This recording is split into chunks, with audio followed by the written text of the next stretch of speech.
आता एक नजर टाकणार आहोत महत्त्वाच्या जिल्ह्यांमधल्या बातम्यांवर।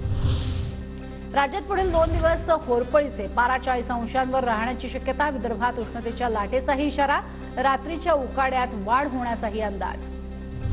राज्यात पुढील 2 दिवस उष्णतेची लाट आणि अवकाळी पावसाचा इशारा। गुढीपाडव्याला अनेक जिल्ह्यात हलक्या सरी बरसणार असल्याचा हवामान विभागाचा अंदाज।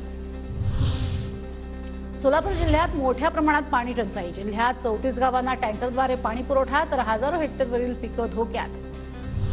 कोरोना काळात तात्पुरत्या जामिनावरती सुटलेले 5370 कैदी जेलमध्ये परतलेच नाहीत। जामिनावर सुटलेल्या कैद्यांवर कारवाई करण्याचे औरंगाबाद खंडपीठाचे आदेश।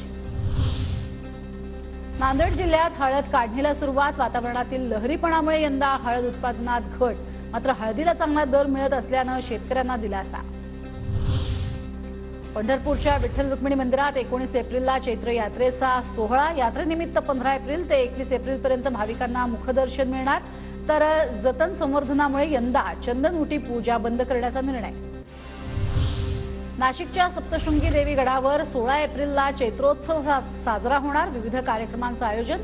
भाविकांच्या सुरक्षेसाठी मंदिर परिसरात 255 कॅमेरे। दर्शनासाठी मंदिर 24 तास खुलं राहणार।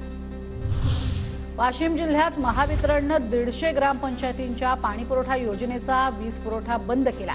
जिल्ह्यातील 400 ग्रामपंचायतींकडे 15 कोटी 15 लाखांची थकबाकी। तर पाणीपुरवठा बंद झाल्यानं नागरिकांची पाण्यासाठी भटकंती। थकीत वीज बिल न भरल्यानं धाराशिव जिल्ह्यात 2915 घरगुती आणि व्यावसायिक कनेक्शन केले कट। ऐन उन्हाळ्यात महावितरण विभागाच्या कारवाईचा बडगा।